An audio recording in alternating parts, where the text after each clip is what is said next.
மலேசியாவில் இன அடக்குமுறைக்கு இடமில்லை என பிரதமர் டத்துஸ்ரீ அன்வார் இப்ராஹிம் திட்டவட்டமாக கூறியுள்ளார். ஏழைகள் மற்றும் சிறுபான்மையினருக்கும் இந்நாட்டில் நீதி கிடைக்க வேண்டும் என்றார் அவர்.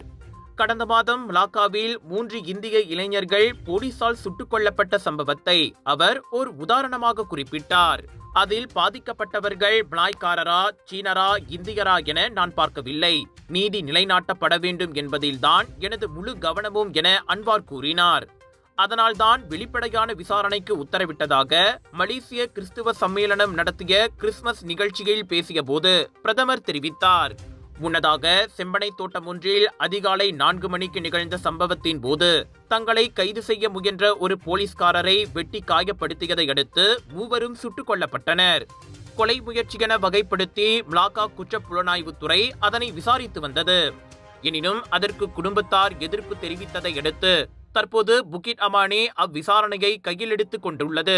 ராஜயோகாவின் மங்களகரம் நிறைந்த தனித்துவம் கொண்ட சூடம், ராஜயோகாவின் தெய்வீக நறுமணம் நிறைந்த அகர்பத்திகள் மற்றும் இயற்கையான நறுமணம் கொண்ட ராஜயோகாவின் சாம்பிராணிகள் என பூஜைக்கான தேவைகளை உங்களிடம் கொண்டு வருகிறார்கள் ராஜயோகா.